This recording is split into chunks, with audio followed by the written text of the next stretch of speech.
Welcome to today's meeting. As the invitation says, it will focus on the Gulen Hizmet Movement. Some of you were here then, maybe in 2009. The event is a follow-up to the event we held here in June 2009. As I said, again with Dr. Aslandogan. And before we proceed, I'd like to thank the Rumi Forum for helping us, and Emre for helping us to put the event together. As I said in the invitation to today's event, the Gulen Hizmet Movement, led by Fethullah Gulen, focuses on education and social issues. However, its influence, or even more perhaps its perceived influence, goes well beyond those areas in Turkey, as well as the US and elsewhere around the world. As I said at our last meeting, few people seem to be neutral about the movement. While there's a great deal of praise for the movement in Turkey, the US and elsewhere, for its activities, in particular its schools, there is also some criticism. So we may get into that in the discussion. Dr. Aslandogan is president of the Alliance for Shared Values, a New York-based non-profit umbrella organization for cultural and interfaith dialogue organizations around the US. He is also a board member of the Gulen Institute. It's in Houston, right? Yep. He received his BA from Boğaziçi University in 1989, his MSc from Case University in 1995, and his PhD from the University of Illinois in 2001. I'm very much looking forward to his presentation and also to what I hope will be a good discussion afterwards.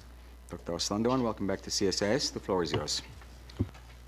Thank you very much, Bülent Bey, and to the CSIS for organizing this event and for hosting me. And I am assuming in the audience there are participants who have been to the previous talk, and maybe many of you haven't been. So I'm going to assume that we have people who might be familiar with the movement somewhat, and those who are very familiar have specific questions, as well as those who don't know much about it. Is that a safe assumption? Okay, all right. Because some of the material that I present, maybe you may already know about it, but there may be others who don't. So please excuse that redundancy. The Hizmet movement, that's the preferred terminology used by its participants. In Turkish, the word means service or serving fellow humans or serving your community.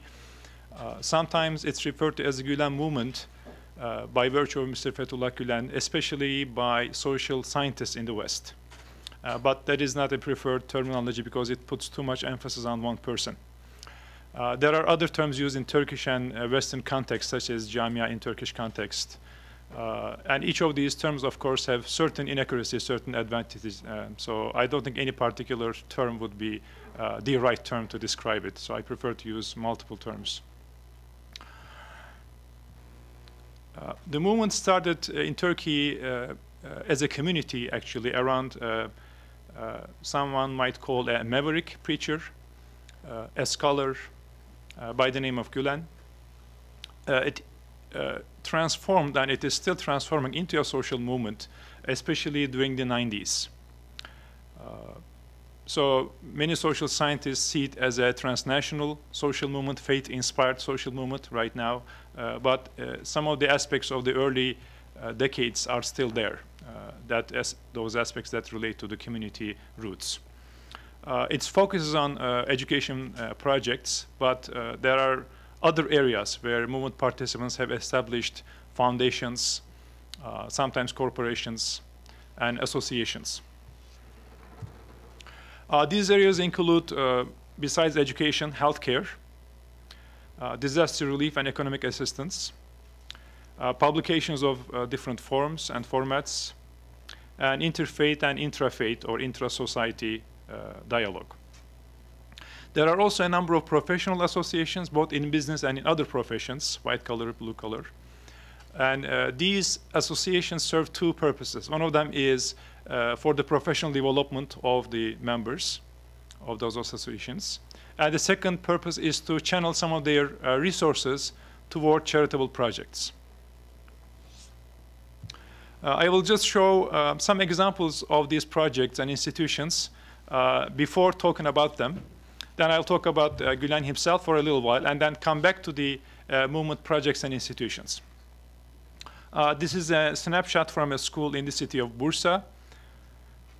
And I'll talk about the education projects in detail later. This particular is a snapshot from a hospital in Şanlıurfa in southeast Turkey that serves both southeast Turkey and also certain parts of Middle East. This is a set of pictures from a village rebuilding project in Darfur that the humanitarian aid and disaster relief organization Kimse Yok Mu, which could be translated as isn't there anybody listening, organized and working on. These are pictures from Gulen's very symbolic, pioneering initiatives in interfaith dialogue in the early 90s in Turkey. This is a snapshot from an intellectual meeting in the town of Abant in Turkey. This is the only meeting of its kind which brings together the corners of various segments of the Turkish political and ideological spectrum together. About 100 to 150 intellectuals participate from all corners of political and ideological spectra.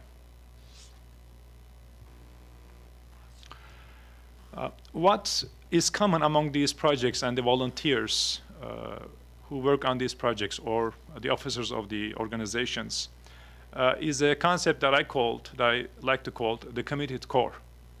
The committed core concept involves people who are committed to a high cause. They have solidarity around a high cause. As an example, establishing an educational institution, be it a dormitory, be it a tutoring center, be it a school, in a neighborhood which has problems, let's say drug problem. In a community, typically the vast majority of the community would like to get rid of that problem, be it violence or drug or whatever.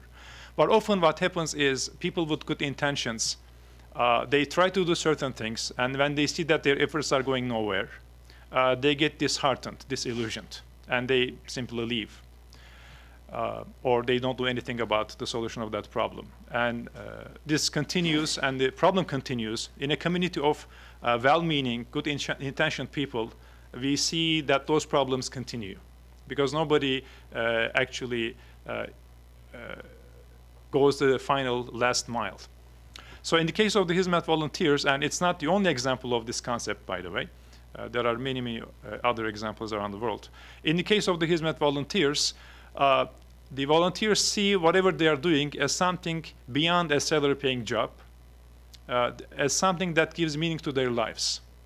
And they have solidarity with their fellow participants around this particular cause. And therefore, they are willing to commit much more to that cause than other well-meaning citizens might. In the case of the drug problem, for instance, in a school environment, if there's a drug problem, a principal or a teacher or a parent or a PTO member is willing to say, drugs will not enter this school over my dead body if anybody attempts to do that.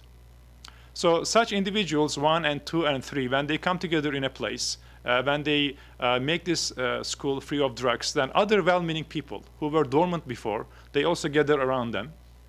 So this committed core actually brings together the good in people, the intentions and the energy in the people, and activates them.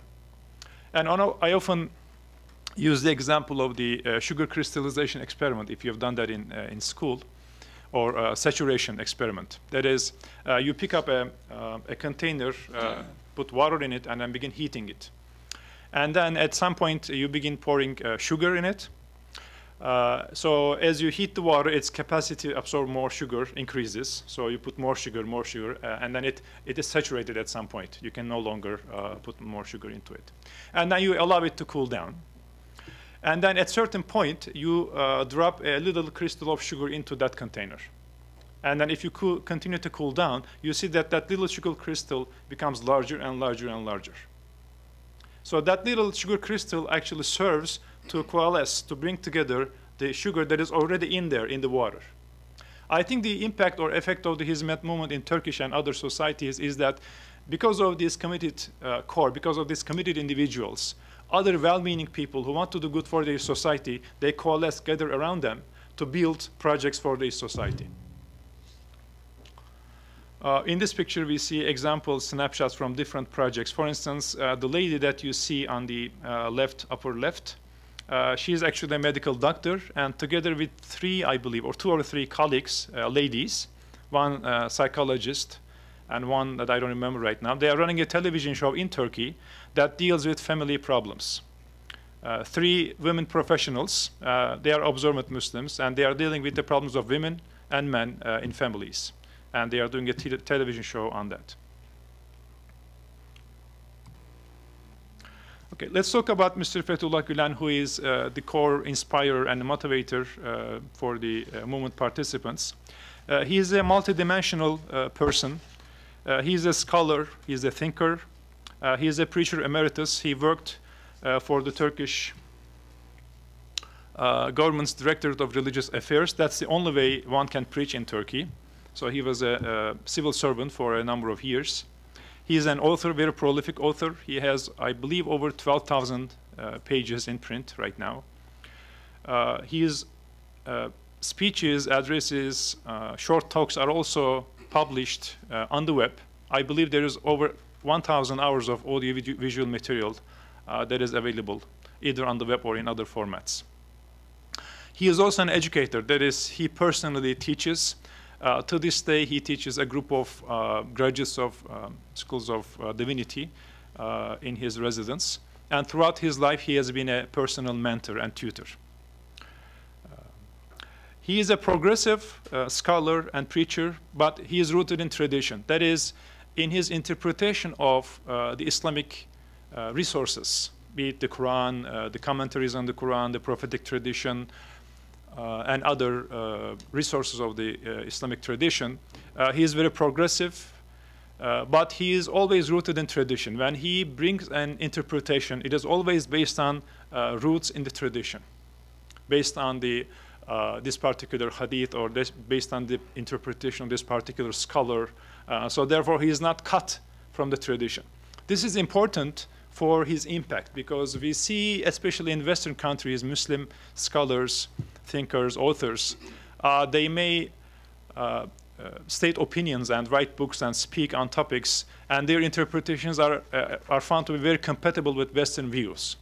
But when they fail to connect with the tradition, they lose impact on devout Muslim populations. So in the case of Gulen, his impact is there because he's not cut from the tradition. As examples of his progressive interpretations, he may disagree with that statement, but for instance, there should be no prevention or no restriction on women becoming a president or judge in any society.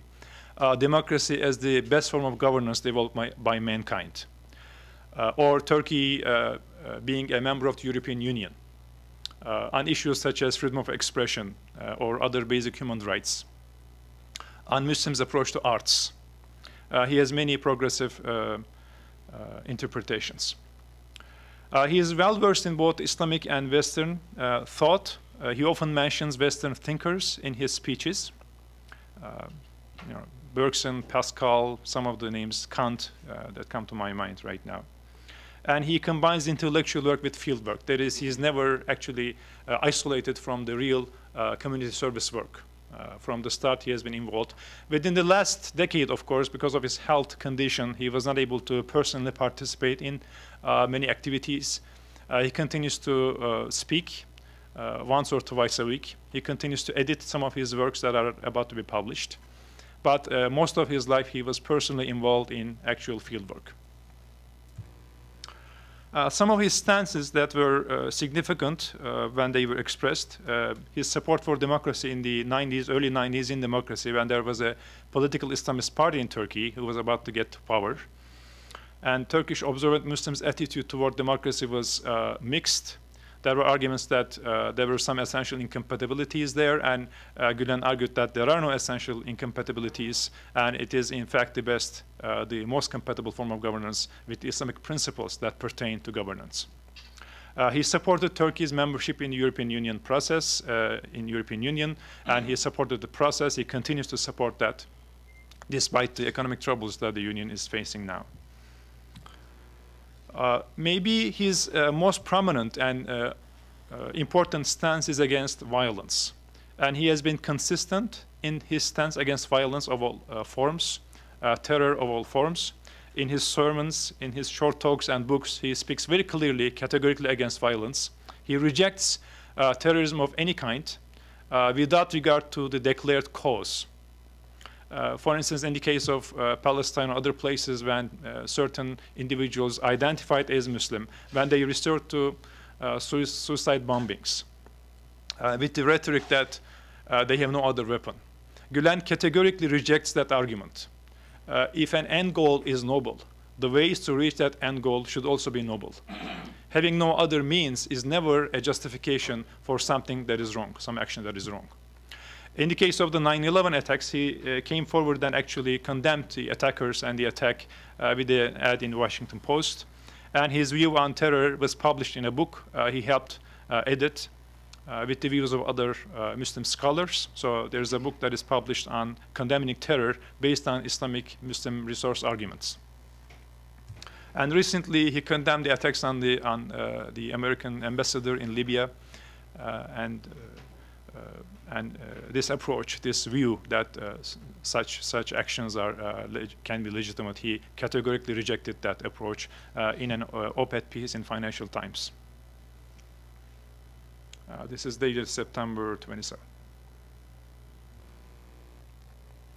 Overall, he promotes democracy, science and arts, spirituality, individual spirituality, and also group spirituality, dialogue, intrafaith, interfaith, intercultural, inter-ideological, inter-political view. Developing a culture of peaceful coexistence is an important item in his discourse. And he stands against politicization of faith. During the 90s, this issue was very prominent.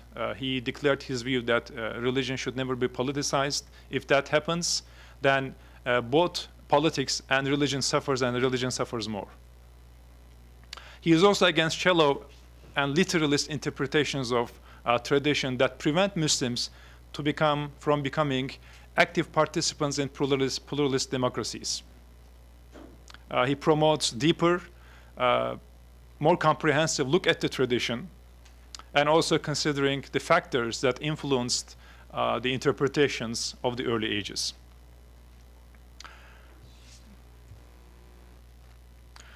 The main themes of his advocacy or discourse roughly overlap with the activity areas of the Hizmet movement. So these include education, community service, dialogue, social justice, and virtues, development of virtuous individuals and society. Let me say a couple of words about number 4 and number 5. When we say social justice, there are, of course, multiple dimensions to it. In the Turkish context, one dimension of social justice was to help prevent or eliminate the disenfranchisement of certain segments of Turkish society. In particular, the observant Muslims and also the Kurdish citizens. Because Turkish Republic had an ideology from the beginning, and basically every citizen was asked to subscribe to that official ideology, which relied upon a nation state, the idea of Turkishness, a particular interpretation of secularism, which is driven from French experience, especially 19th century French experience. An emphasis on elitism and the elites leading the country, seeing religion as essentially negative, preventing people from thinking rationally. So this was the essence of the official ideology. Now, this official ideology was adapted and applied across the government institutions, which resulted in discrimination against many citizens, including observant Muslim citizens. With his efforts, Gulen helped break this monopoly. He encouraged observant Muslim parents to send their kids to schools of law, to schools of military, police, to business. Traditionally, historically, more observant parents were reluctant to send their children to these schools. The argument in their minds was that if I send my child to a law school, the Turkish law at the time included elements from German, Italian, Swiss law. There could be elements that are against my faith. Therefore, if I send my child to the law school, he might have to do things that are contrary to my faith. Or if I send my child to the military school, he will become an officer, he won't be able to practice his religion, he will have to drink alcoholic drinks and other things, so I should not send my child to the military school. And similar arguments were developed in the minds of observant citizens. So when you combine this with the discrimination at those government institutions against observant citizens, the end result was the severe underrepresentation of observant Muslims and also other segments of society in these government institutions. So as a contribution to social justice and equal representation, proportional representation, he encouraged sending everybody's children to all these institutions, all these schools, and being there, having their rightful place in these institutions, which is theirs. It's their government, and they have a right and duty to be present in those institutions. So today, in many government institutions, including the military, the judicial system, and other places, there is more proportional representation of the political views, the world views of the Turkish society. And I think Gulen deserves a part of the credit for that. Number 5, for the development of virtues individually and society. From the beginning, Gulen's approach to social transformation was a grassroots, bottom-up approach, which is in contrast with the political Islamist approach. That is more of a top-down approach. That is, Gulen's message was that if you would like to achieve a virtuous society, if you would like to transform your society toward desirable goals from your perspective, then the only way to do it is through cultural and social means. Attempting to employ political mechanisms to impose a particular lifestyle on people's lives is completely unproductive. As a matter of fact, it is counterproductive. So if you would like to achieve a social transformation, go through education and focus on the individual, person by person. Educate them if they are willing to participate in that institution or in that program, and that's the only way to do. I think that presents a sharp contrast with some other movements in the Middle East, and there are experts that talk about this topic, such as Dr. Greg Barton from Australia and Dr. Elizabeth Özdalga from Turkey. All right, now I'd like to go talk a little bit about the institutions and the activities. The educational activities of the movement participants in Turkey have multiple dimensions. If somebody is somehow associated or they are inspired, they are readers of Gulen, they have listened to him or they met with movement participants, they would want to do something about education no matter where they are and what their position is career-wise or in their society.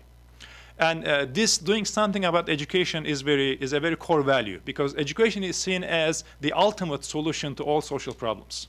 Yes, government can do and should do certain things. Yes, there should be policies and funding and everything. Yes, yes, yes. But the long-term solution to any social problem has to go through education. Underrepresentation, drug problem, violence problem, social conflict, you name it. All those social issues, they can only be solved for the long term through education. Therefore, if somebody is associated somehow with the Hizmet movement, they would want to do something about education. It could be in the form of supporting a student with a scholarship. It could be choosing education as your career, becoming a teacher. It could be helping support a private school or a tutoring center. It could be helping start a tutoring center. There was an interesting project recently. The Writers and Journalists Foundation, they asked Turkish singers to sing some spiritual religious songs that praise the Prophet and some other religious values. And they collected these songs on a CD, and they actually marketed this CD. And with the revenue from this project, they actually built tutoring centers in Southeast Turkey that help the Kurdish kids there get a better future and career. Scholarships, actually choosing careers in education, establishing institutions such as dormitories, such as private schools, such as college prep courses, and other forms of educational initiatives. In this particular example, in this picture, we are seeing a group of students in a school in Bursa, and they are in their music class. So these schools are secular curriculum, schools that are open to everybody. And there is no religious education besides whatever government mandates in their official curriculum guidelines. And they are non-sectarian schools. In the smaller picture, you're seeing another little girl who won a medal in a social science Olympiad. Now, this is important because the balance of social sciences with math and science and arts is important for a well-balanced education. In the absence of this balance, it has been seen that the graduates of certain schools which emphasize only physical sciences, they may turn out to be radicals. So in these schools, there is a balance between social sciences and positive sciences and arts. This is an example of, from the Sema Hospital in Istanbul. The attractive feature of these hospitals from the community's point of view is that they are affordable and they bring the latest medical technology to the country. Sometimes when people cannot afford for certain types of medical care, then there are some mechanisms for funding, helping them actually pay for those treatments. In the smaller picture, you're seeing a volunteer who is probably in some place in Africa. It's a medical service, either screening or free healthcare service in Africa. This is the hospital that I mentioned in the city of Şanlıurfa, and the family that is behind this hospital, not just one family, but the prominent family, is actually a Kurdish family. There are quite a high number of Kurdish participants in the movement. I think, I don't have any statistics, but I think the proportion of Kurdish participants in the movement roughly equal the proportion in the Turkish society, which is about 15% or so, 10 to 20%. This is a snapshot from the efforts of Kimse Yok Mu organization. It is a disaster relief organization which helps the victims of all the major disasters that you can remember from the recent past. And in the small picture, you're seeing a volunteer doctor who has done a cataract surgery probably in Kenya or someplace near Kenya. In the health field, in addition to the hospitals, there are thousands of doctors who are Hizmet movement participants, or they are sympathetic. So they participate in these free healthcare service projects. Often the organizer for these projects is the Kimse Yok Mu organization. But there is also a healthcare professionals association that help organize these pro bono volunteer services by doctors and nurses and other healthcare professionals. This is the picture that I mentioned before about rebuilding a village in Darfur. And I have an interesting anecdote with this. I was accompanying a social scientist in interviews in Turkey, and we visited a women's association in Istanbul. I forgot its name right now, but in this association we met with a lady who apparently was observant, but she was not covered. And when we talked about everybody's profession and what they're doing, she said, "I'm an architect. And I'm drawing the plans for the buildings in this town that Kimse Yok Mu is rebuilding." So a professional lady, observant but not covered, an architect who is doing free architectural work for this project, I thought that picture was very meaningful to represent what Hizmet stands for. In addition to disaster relief, the Kimse Yok Mu organization has many other economic assistance programs. For instance, they have the Sister Family program, which matches a family in need with a family who is financially more able. And this is a long-term partnership that helps the family in need for the longer term, not just for once. The interfaith dialogue efforts of Mr. Gulen and the movement participants were very symbolically significant in the early 90s. These pictures are from the early 90s, 94, 95 time frame. These are significant not because Turkish people don't have a culture of coexistence. They do. During the Ottoman Empire, Muslims and Christians and Jews and others lived together, of course, with certain difficulties and with certain restrictions. But nevertheless, by and large, they lived in peace. So there is a culture of actually recognizing the members of other religions and respecting their religious practice. But during the First World War, things changed. Especially during the Turkish War of Independence, things changed.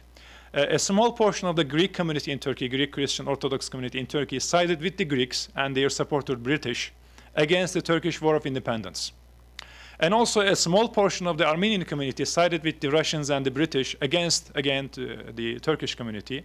Therefore, these situations left a scar in the collective mind of the Turkish population.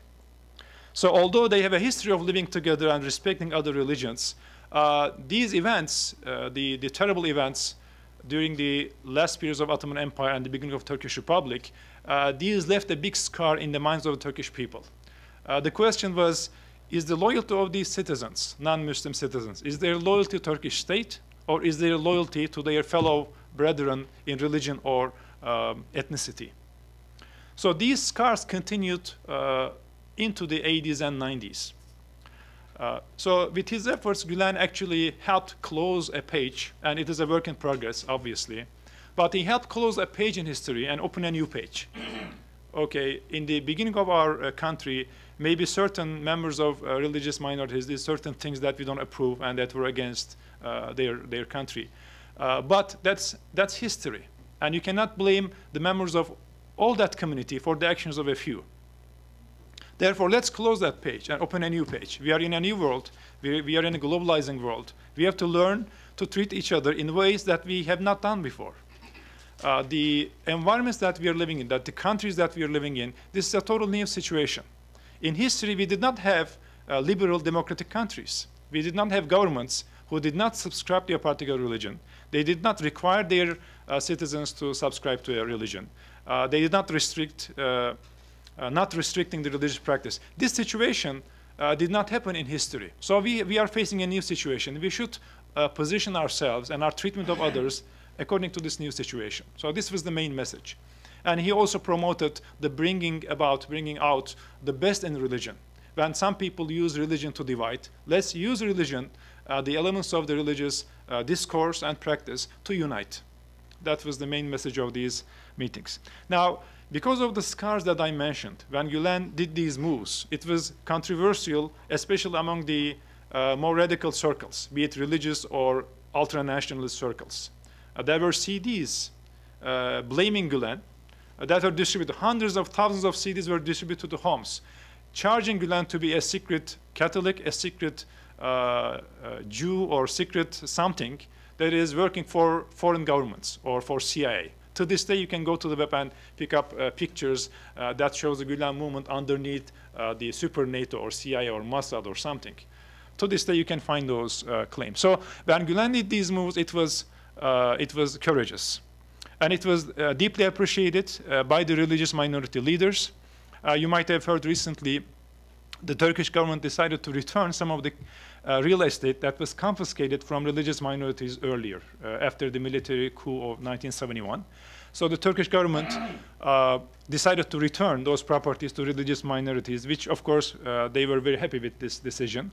But the Greek Orthodox leader, Mr. Bartholomeos, said that these actions of the government, the environment, the atmosphere for these actions to take place were prepared by Gulen's efforts. He is on the record for saying this. As a consequence of his contribution to interfaith dialogue in Turkey and elsewhere, Mr. Gulen received a personal audience with the late Pope John Paul II. The Abant meeting in Turkey brings together intellectuals from all corners of the political and ideological spectrum. It's the only meeting of its kind with over 100 participants. It takes place in different places every year, sometimes multiple times every year. So this is a contribution to intra-faith or societal dialogue, if you will. And all these efforts, especially dialogue and tolerance-related efforts, have been recognized at the highest level of Turkish government and also by world leaders.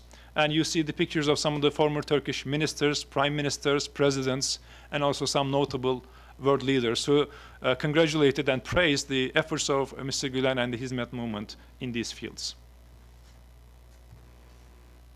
Can you go back to the last picture? Was that Mr. Erdogan at the bottom, in the middle picture? Yes. Was he prime minister then? I believe he was the mayor at that time.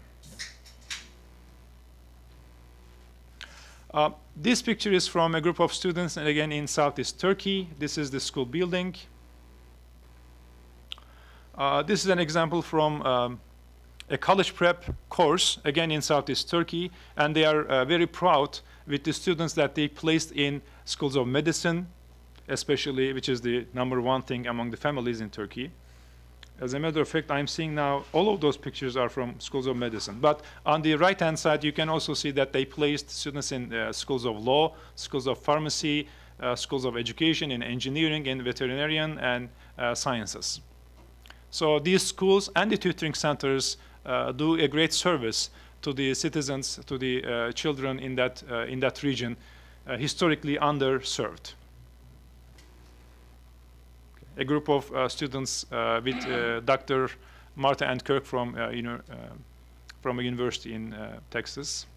She did a couple of studies in Southeast Turkey and northern Iraq, studying the Hizmet-related institutions and their services there. This picture is also very important. Again, in Southeast Turkey, some observant parents are reluctant to send their daughters besides whatever is required by the government to the schools. They are worried about moral issues, social issues that pertain to their daughters. So in the case of the Hizmet movement related institutions, be it a school or tutoring center, the movement's values give them confidence that when they send their children and their daughters to these institutions, then certain social values are preserved and observed and represented, so they can comfortably. So actually the movement helps educate the girls in Southeast Turkey and other places where there are observant parents. For those who are interested in more detailed studies of the movement, there is a work by Dr. Helen Rosiba, who is a sociologist. There is a more intellectual kind of publication by Dr. Jill Carroll on comparing Gulen's views with the prominent Western thinkers. There are 9 pages in the book of Mr. Graham Fuller, named The New Turkish Republic. He devoted 9 pages to the movement, which I find to be very objective. He discusses both the movement values, projects, and also critics. I think it's very objective, balanced treatment of the movement. If you just have a little time to devote to this topic, then those 9 pages, I think, your first point of start. Dr. Mehmet Çetin has a book based on his dissertation. There are multiple books, edited books based on conferences that involve many Western social scientists. One of them is edited by Dr. Hakan Yavuz and Dr. Esposito, another one by Dr. İhsan Yılmaz and Dr. Esposito, one by myself and Dr. Robert Hunt. So you can find those on Amazon.com.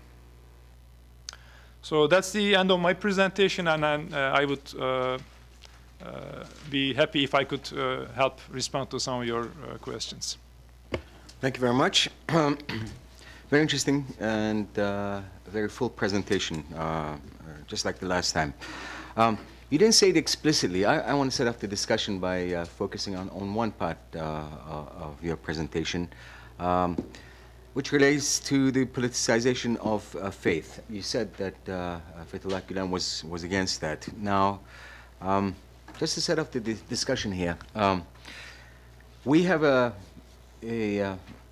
situation in Turkey in which as you said, the exclusion of the observant, I'm quoting from you, of the observant Muslims from Turkish politics is no longer the case. With Fethullah Gulen's encouragement, they've been brought into the equation.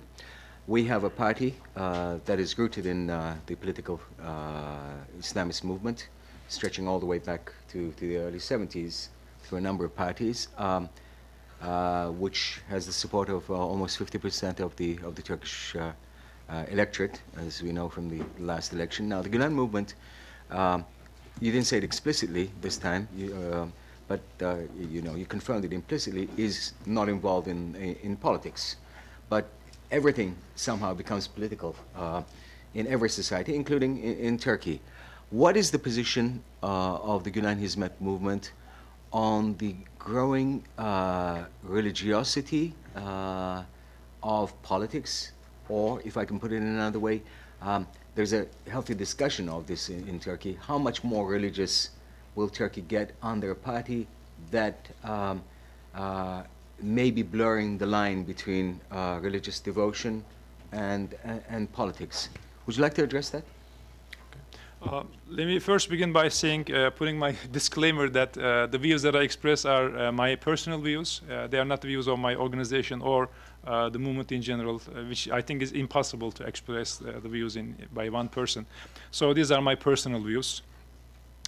Now, the relationship of the movement with the political parties. The movement has always been based on values. As a matter of fact, the concept of sharing values, despite coming from different backgrounds, holds a special place in Gulen's discourse.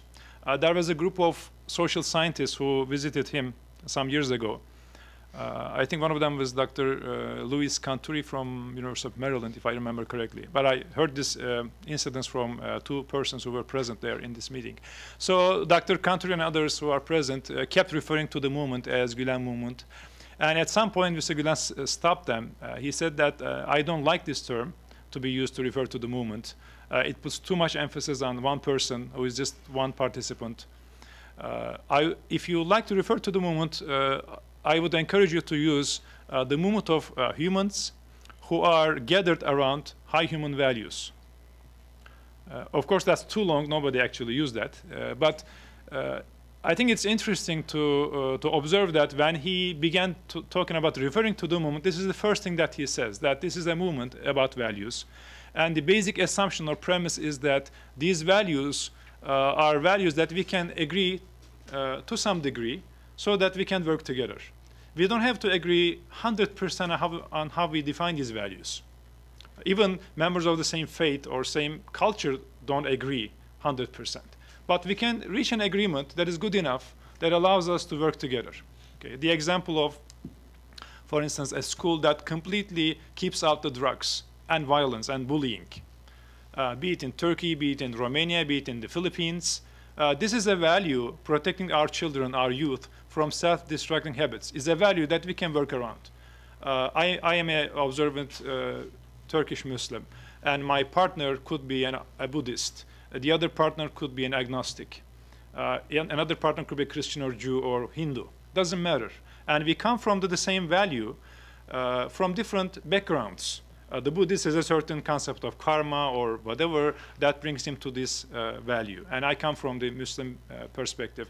It doesn't matter. We want to protect our youth from self-destructing habits.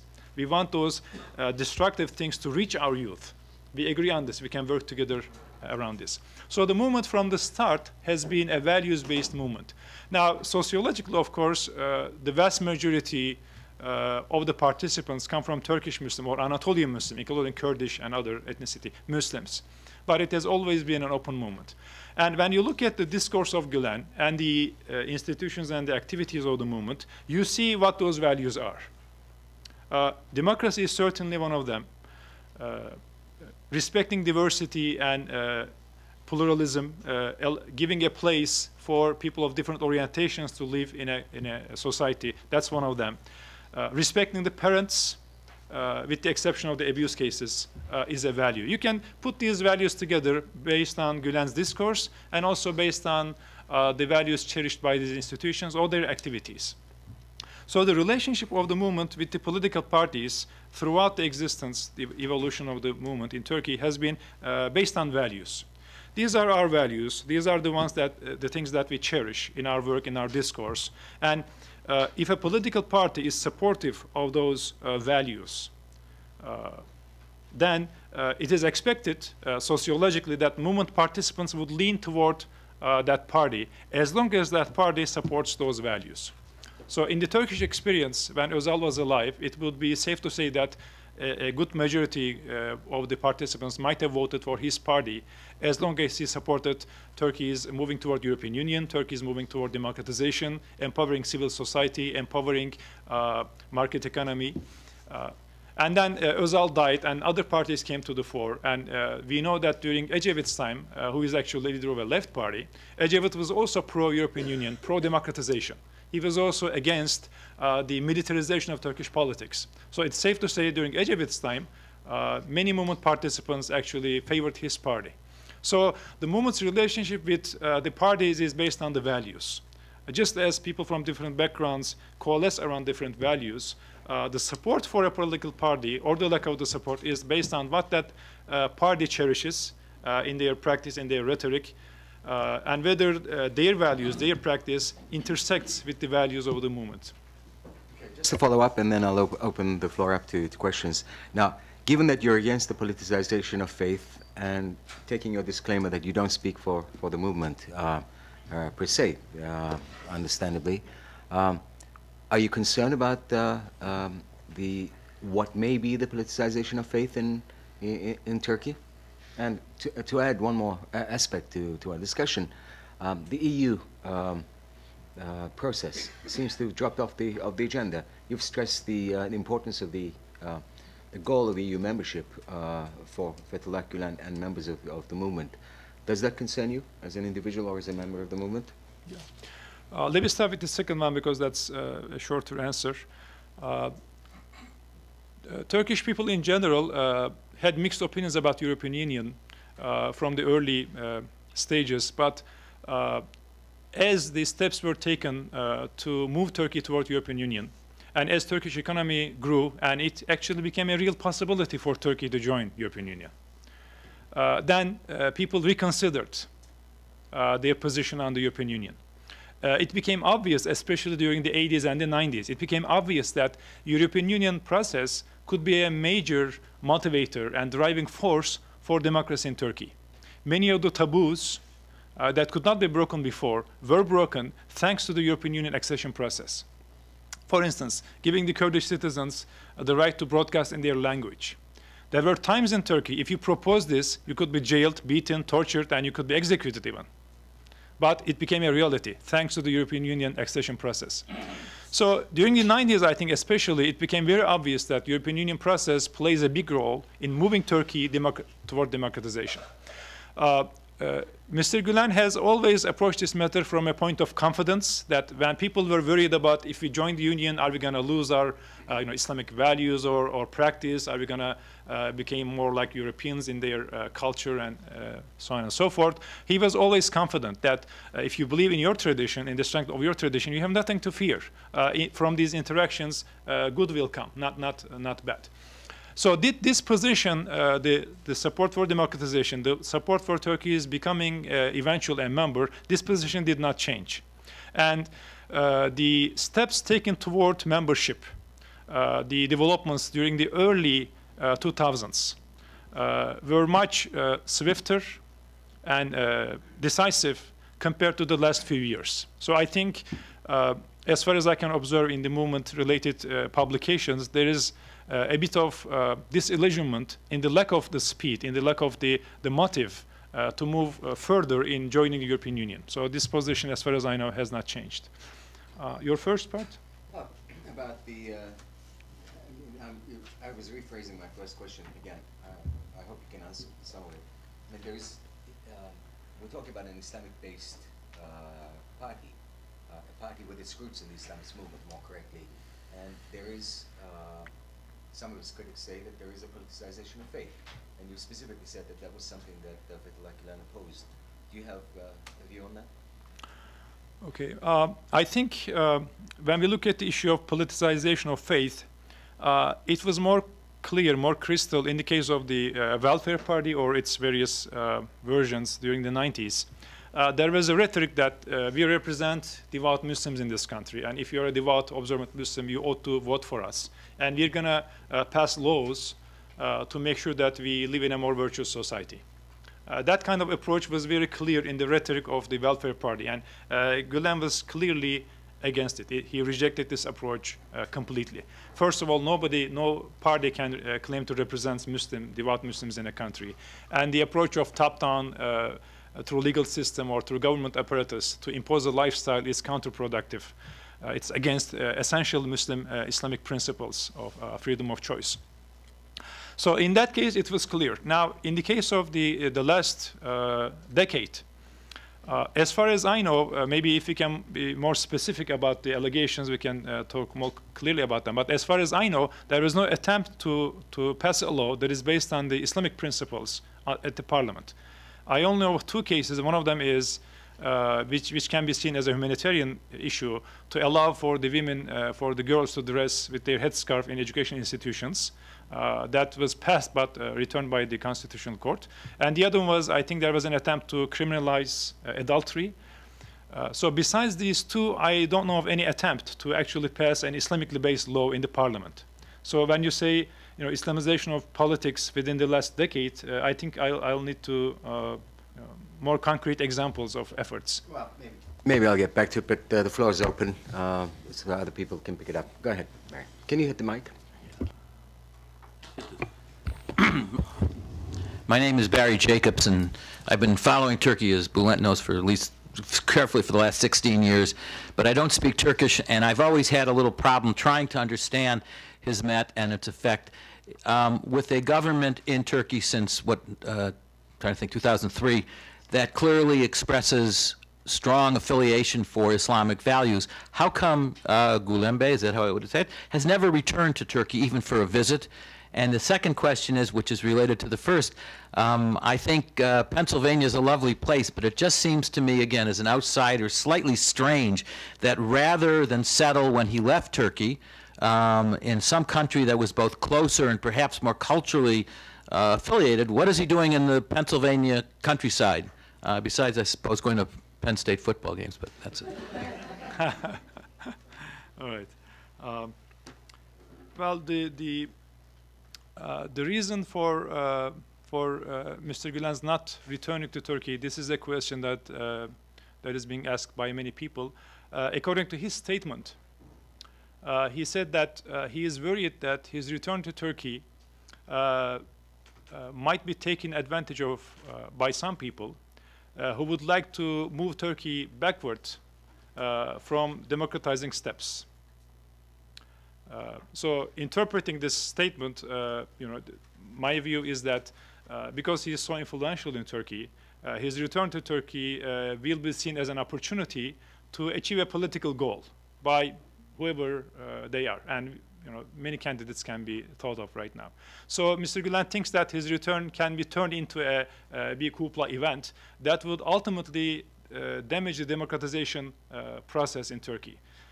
Despite the fact that he definitely wants to return, and he actually keeps little pieces of soil from various parts of Turkey in his room, he says, I don't see the environment right now ready.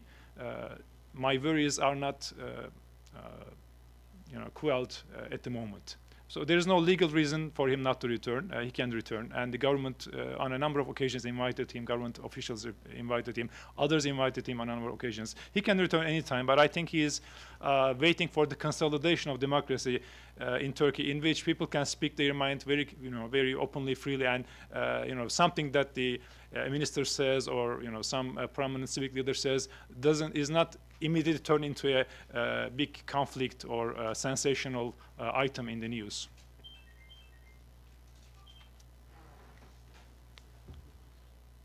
Go ahead. Oh, you had one more? Well, the other part was it just, again, Sorry, the second part, I'm sorry. I can understand him, I actually don't, but I can understand him why he doesn't want to, hasn't, especially under the former governments before Erdogan came to power, but it just seems to me a very kind of a bizarre place. There are plenty of places in Europe that also practice democracy, that have larger Muslim populations percentage-wise in the United States. I'm sure it's a lovely place. People who have been there, it's a beautiful estate, but it just seems to me a little bit strange. I couldn't quite understand why this man who's a very concerted Islamic theoretician, et cetera, why he would be comfortable or satisfied sitting in the middle of eastern Pennsylvania. Okay, I'm not sure if this, I'm not sure if this question was asked, that specifically, but I know that he commented on, some of the reasons for him being here. Well, the reason for his coming here is very clear. That is for medical treatment. In both Cleveland Clinic and also Mayo Clinic, and I believe in a hospital nearby his residence, he went through multiple treatments, operations. He has a couple of stents, I think, in his heart vessels. So the initial reason for him to come here was to get treatment. But after he came here, because of the hot political climate in Turkey, his doctors recommended that he not return. because stress is very harmful to his health. It is already fragile. So in those times, he remained here to stay away from the stress. But if you want to ask more generally for preferring to stay here, he mentioned that he appreciates the tradition of democracy in America a lot. When he talks about the superpowers or the big powers of the world, he, on a number of occasions, mentioned that the United States is the most democratic of those big powers in the world. And if you can talk about leadership of some kind in the world, because of its democratic tradition, the United States deserved that position more than others.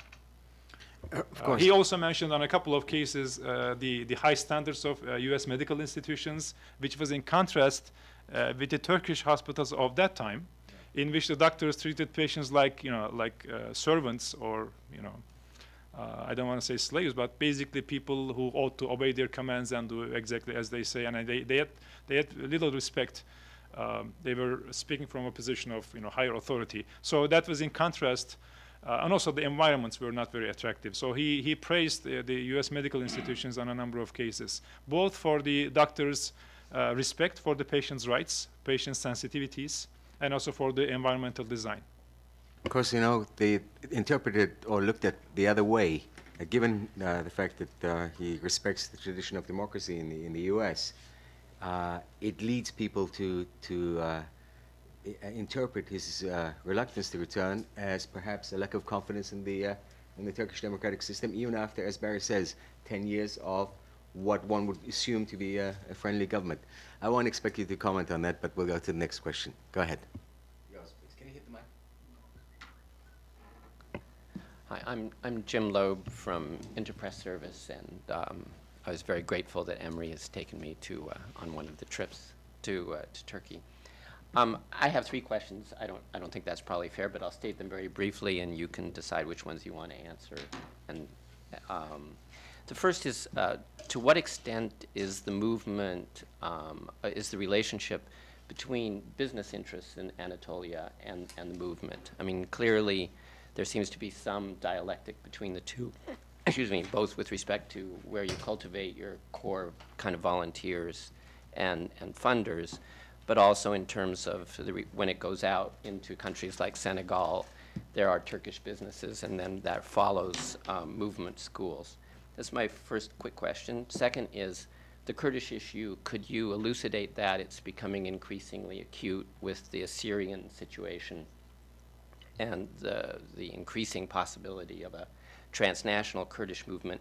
Does the movement, or secession or independence or whatever, does the movement, is it concerned about that, and how does it relate to the situation in Syria? And third, finally, one of the criticisms I've heard a lot is the notion that the movement, insofar as it has a central direction, has essentially infiltrated the police and the prosecutor's offices, and we see in the Sledgehammer and in the other Ergonokon case either an attempt to protect the democratic advances against a possible revanchist military, or we see a more aggressive approach to punishing those who are laicists and those who supported the previous secular regimes. Again, you can comment on all 3. I'm sorry for asking so many 3 questions. big questions. I don't know how long he's going to take in answering them. How many hours did we have? I'm sorry. Okay, let me make an attempt. I think we have about 23 minutes more. Yeah. Okay. Now, the business interest in Anatolia, in Turkey, we often talk about different generations of businesses. The first generation of very big businesses in Turkey, they were nurtured by the early governments, and they tended to be more politically, ideologically aligned with the official ideology. Especially with Menderes and then Özal, came a second generation of businesses hailing more from Anatolia, that is the Asian part of Turkey, the bigger part of Turkey. And these tend to be more personally observant Muslim, but also at home and comfortable in free market economies, in democracies, in global trade. They are more competitive. They have been more competitive. The first generation of businesses, after dragging their feet for a long time, they also became very competitive. They also deserve praise for that. But the second generation business from Anatolia, they have always been in a competitive environment. They never benefited from the government largesse. And among this second class generation of businesses, does the movement find greater support? As you know, Özal's policies and some of the other governments empowered these businesses. You know, they got bigger, and as they got bigger, their contribution to the movement projects got bigger. When the movement began to become transnational in the 90s, some of these businessmen actually went to those other countries, Central Asia or other countries, and they set up businesses there. And this was working to support those educational institutions, our charitable works in those countries, and also for these businesses themselves, it turned out to be very beneficial. They were shielded from some of the fluctuations in Turkish economy better. So it was an unintended consequence which actually helped them. In some cases, some educators being in that country earlier helped maybe these businesses set up shop faster. That was also an unintended consequence of the movement's involvement there. I'm not sure if that answers your question to some degree, or Yeah, no, to some okay. For the Kurdish issue, now on the Kurdish issue, actually, Mr. Gulen has stated his view on a number of occasions, and he proposed a multifaceted, multidimensional approach, because the problem itself is multidimensional. The approach should be multidimensional. The problem obviously has a national security dimension. There is a terror dimension. But at the root of the terror issue lies social issues, particularly the imposition of a official state ideology on the Kurdish population, that is denying their Kurdish identity, denying their rights to speak their language or teach in that language. This was at the root of the Kurdish problem. Now, we know that the vast majority of the Kurdish citizens did not choose to react to this policy violently, but there were these organizations such as PKK established, and they recruited from among Kurdish population. And the reason they could recruit, in part, was of the social root of the problem. So unless the social root of the problem is taken care of, there is no way the terror aspect is taken care of. That doesn't mean the two problems are the same. They are different problems. They are related problems. So both aspects need to be addressed. Now, for the social and political aspect of the problem, Gülen's approach was multifaceted. One of them is, as always, we have to work through education, educating Turkish kids about the issues that face the Kurdish part of the society, and educating Kurdish kids about citizenship, democratic ways, political means, and also the impact of violence and terrorism. So through education, things should be done. Another facet was the empowerment of the civil society organizations and leaders and advocates. Because these civil society players and actors have been silenced by the PKK terrorist organization. They have been intimidated, and the civil society often sides on the side of the peace. Therefore, the empowerment of the civil society leadership, opinion leaders, people who are respected by their fellow Kurdish citizens, their empowerment was another aspect of this solution. Another aspect was, or facet was, the economic development of the region. Again, poverty is a driving force for recruitment for violent activities, or it makes it easier as a recruitment ground. And also an emphasis on the aspects that unite, that bring together Kurdish and Turkish populations, as opposed to de-emphasizing them. For instance, the vast majority of 80%, it changes, but depending on the study, but about 85% or 90% of Turkish population are technically, literally Sunni Muslims. And for the Kurdish population, their majority is also Sunni Muslims. So this is a common point.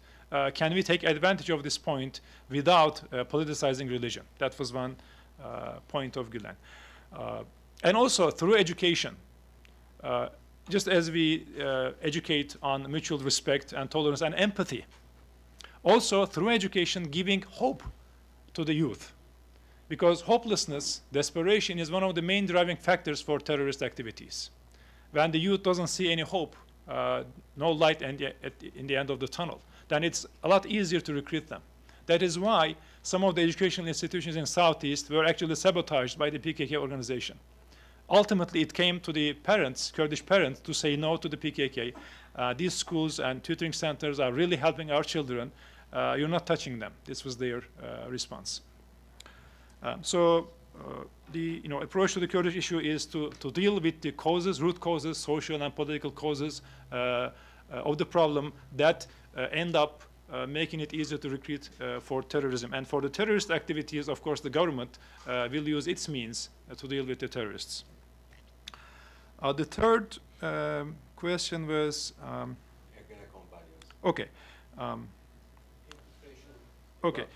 Yeah, the term infiltration have been used many times, countless times by Turkish media in the Turkish context. The very term actually implies something. Okay, when you say people who like a preacher, who read his words, who are sympathetic to him, they are infiltrating this institution. This mentality, this actually talks about a mentality that this institution belongs to a certain group of the population. It is there, so anybody who doesn't think like them, if they enter that institution, they are infiltrating it. We're talking about Turkish citizens. It is their very right to be in every institution of their government. So who is infiltrating where? I think the term actually, when you talk about infiltration, it is speaking about, I'm not, of course, addressing you, but many people use this term in Turkish media. It is talking about a certain mentality of monopolizing government institutions, not allowing anybody who doesn't subscribe to this ideology to be in there. So when that actually happens, it is seen as infiltration. Now, in reality, sociologically, in government institutions today, there are many people who are sympathetic to Gulen's views. This is because of his advocacy, decades of advocacy in Turkey, open, clear, public advocacy.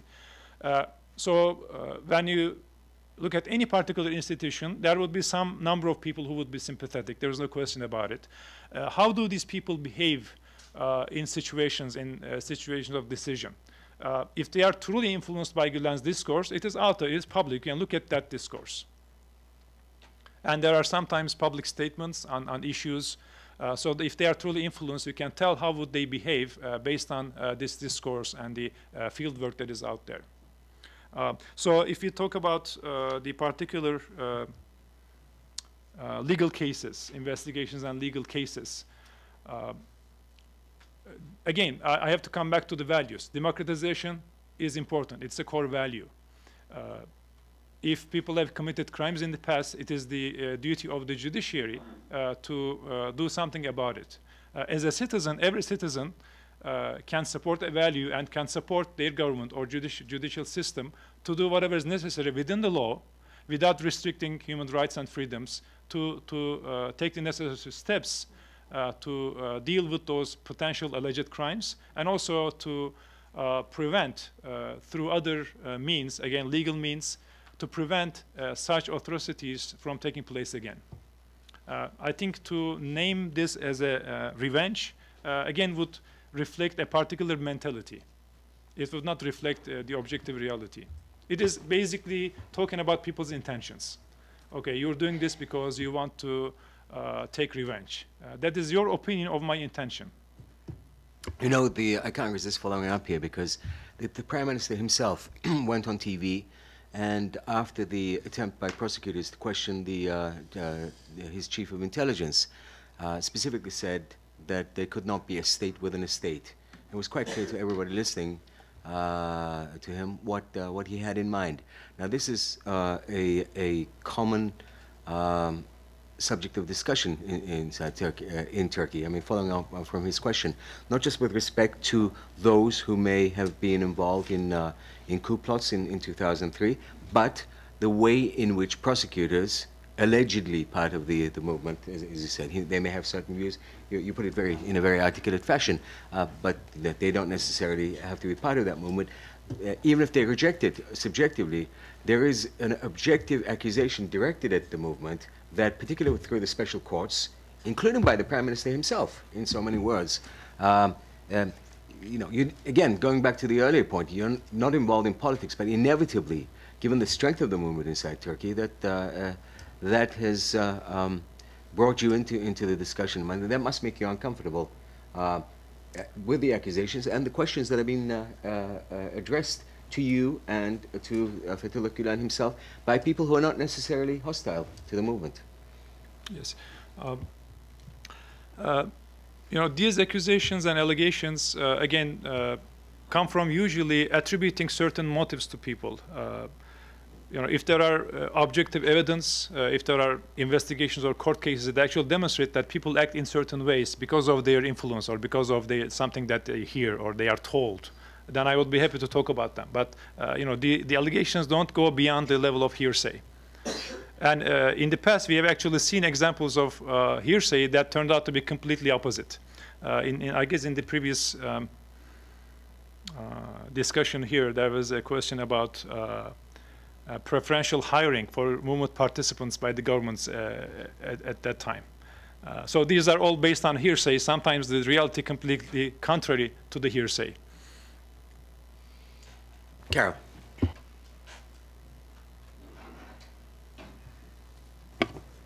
Thank you. I also have a few questions, if you don't mind.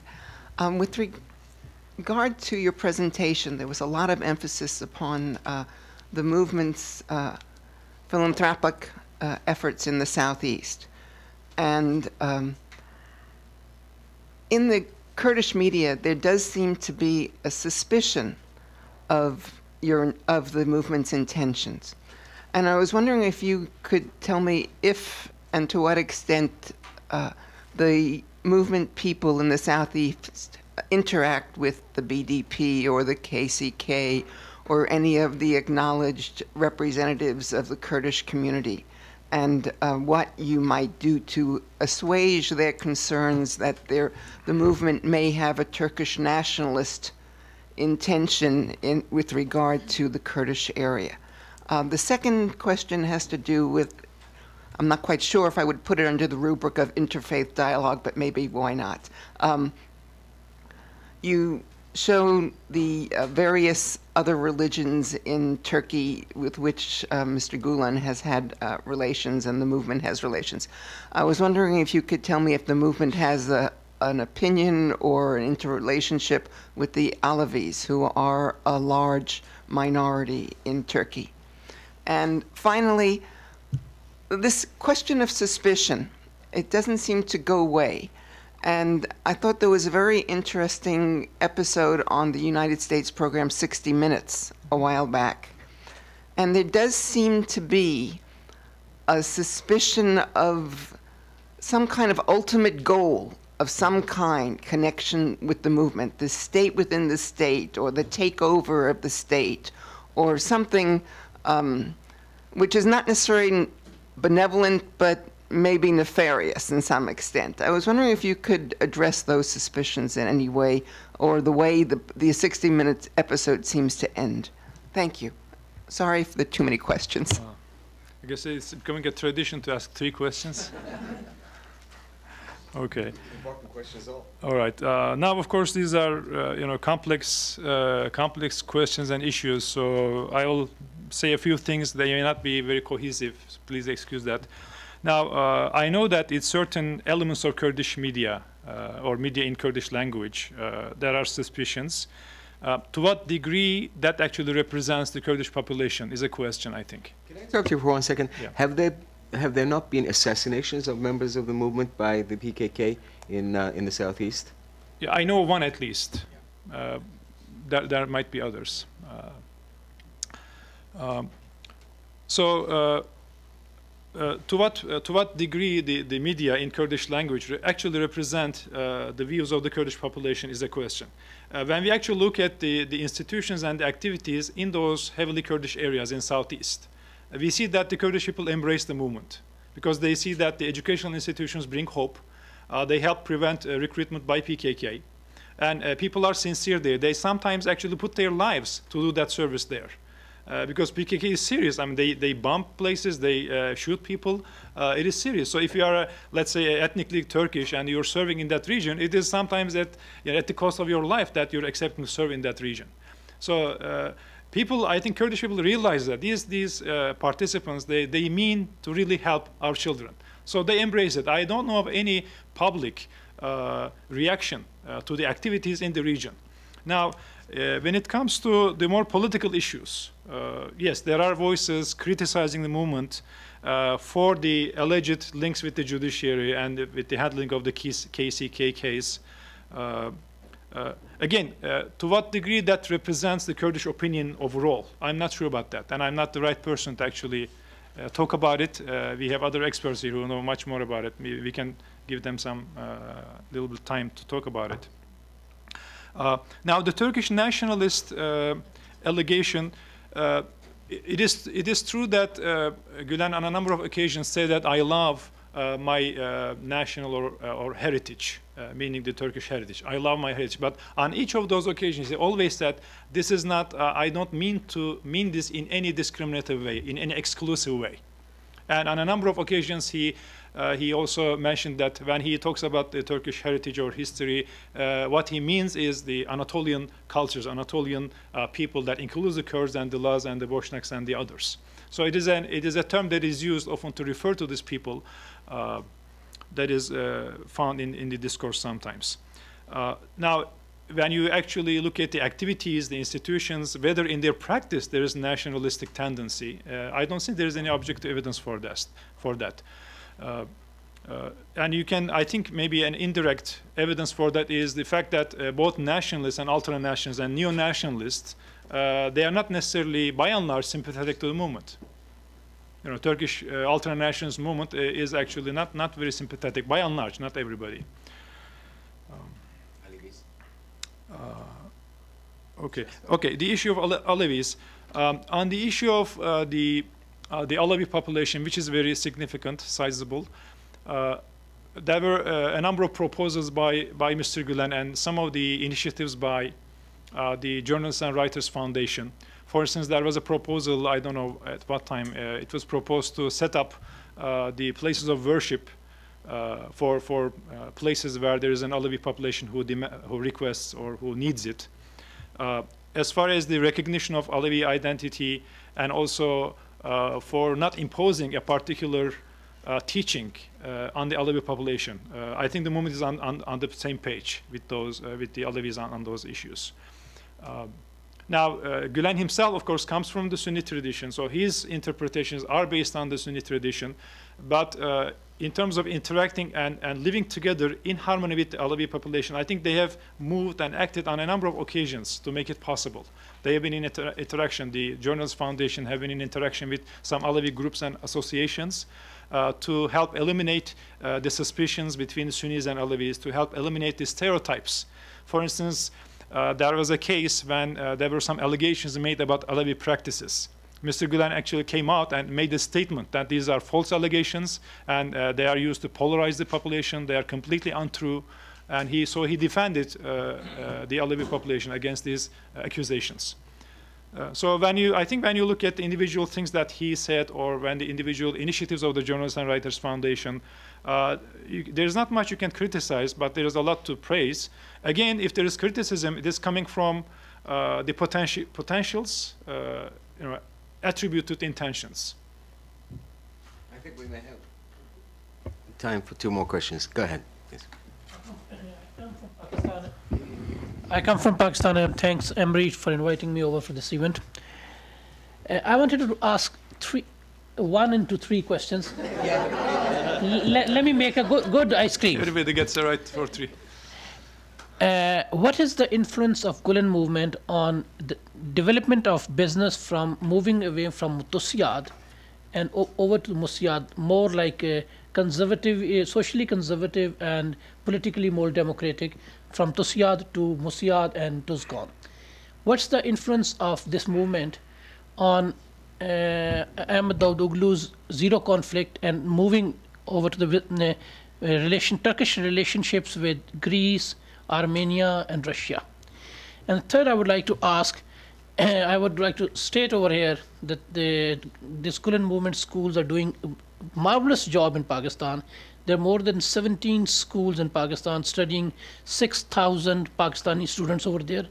And in Pakistan's last floods, where 10% of Pakistani population was affected, one of the 2-3 organizations which did a tremendous work, Kim Seok and IHH, were there. Thank you. That's not really a question, and I don't know if Dr. Aslandogan will want to touch on the foreign policy aspect of it, but maybe you want to touch either on the first one and perhaps the second one. Foreign policy is really not my area, so respectfully, I will not touch upon that. But in terms of the businesses, the associations in Turkey, TÜSİAD, MÜSİAD, and there's also TUSKON, the vast majority of the businesses that support the movement projects tend to be in TUSKON confederation.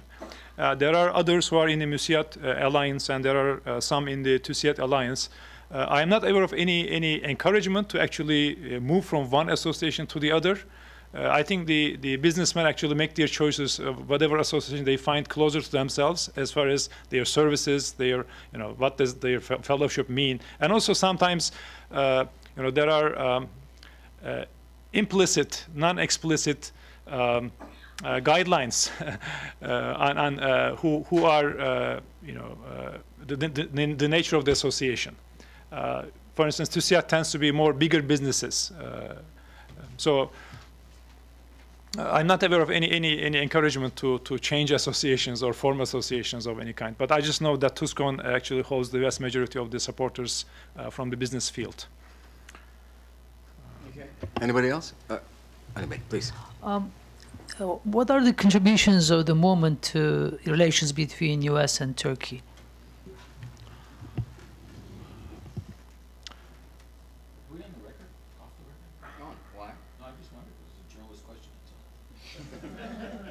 Actually, before you answer the question, in 30 seconds, at some stage, the movement decided to expand beyond Turkey into the outside world, and you're very much part of the movement in the U.S., and the U.S. is perhaps as important what you're doing here as Turkey. So to underline the point that Ali Aslan made, it is something that I wondered about.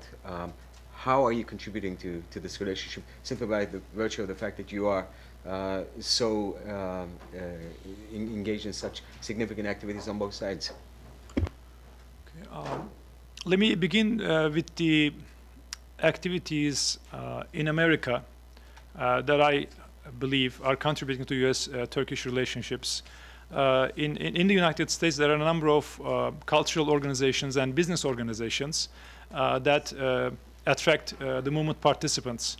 One type of organization is about interfaith and intercultural dialogue. Another type of organization, sometimes these two might be united, is about promoting Turkish-American relationships, Turkish-American culture, helping with the integration of Turkish immigrants to America. Another type of organization is business associations, Turkish-American businesses. All of these organizations do activities that in one way or another help improve the Turkish-American friendship. For instance, through the trips that many of these organizations organize, American participants actually get to see the Turkish environment and learn more about Turkish culture. And then in exchange, many Turkish businessmen and also the official state officials and civic leaders they come visit America. They participate in the festivals and other events that are taking place here, conventions that are taking place. So they get a chance to actually come and meet with American officials or state representatives. So there is a high level of interaction going on through these trips. And I find them very significant because many of these people, they are very busy. It's very hard to find a couple of hours in their schedules. But on a trip, they get a chance to actually experience the culture firsthand in its original place. And then they come back with a great impact. I have personally heard a number of them say that it was a life-changing trip for them. And the same thing happens for Turkish visitors to America. When they come here and visit with be it religious or civic leaders or government leaders, they say it changed their opinion of America greatly. So at the personal, individual level, there is this activity. And also just for the for the fact that the movement is so active here, and it is encouraging, helping Turkish immigrants or second-generation immigrants to become contributing active citizens. That by itself, on the overall, as a general picture, is helping develop this friendship. When you look at the discourse, in Gulen's discourse, for instance, some of the points always come to the fore. America's democratic tradition, America's setting an example with its democracy, despite its flaws, still far ahead of many other democracies in the world. So this praise for American democratic tradition, I think, is helping improve the perception and therefore the friendship between the two countries. And there are probably other activities that I'm forgetting right now.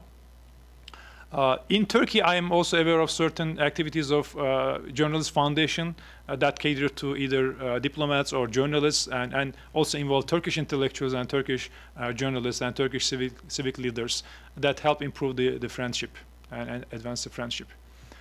So if I'm forgetting something, feel free to remind me. Okay, final question. I promise just one question. Okay. If I may, so one thing I forgot is that the business associations are actually working on improving business ties.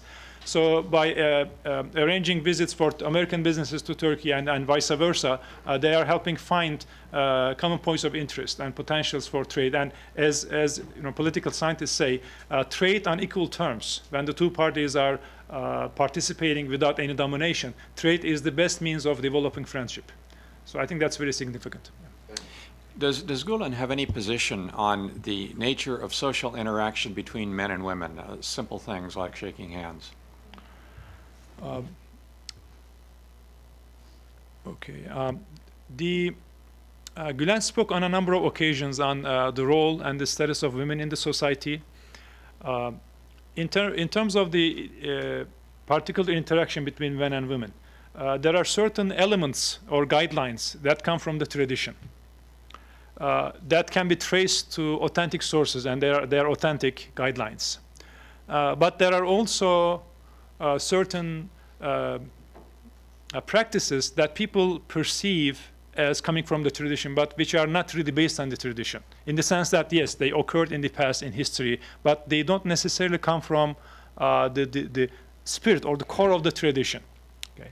For instance, I remember Gulen giving the example of the ladies in certain homes serving as if they are the servants of the elder of the house, like their parents-in-law. And Gulen said clearly that this is something from cultural tradition. It has nothing to do with religion. Women are not supposed to be in that position. So this should be clarified. He gave another example of the relationship between his mother and father, when his father in one case attempted to say something bad toward his mother.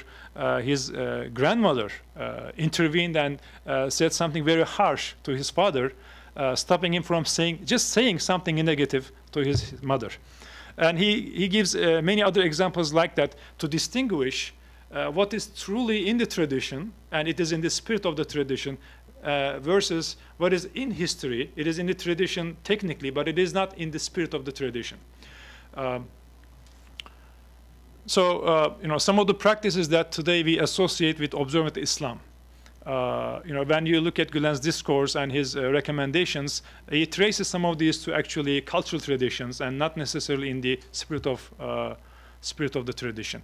Now, in the particular case of can men and women do this and that, I'm not sure if I can speak to that particular incident. But the example that I gave as a woman being able to be a president or judge, I think it's a better, more important example.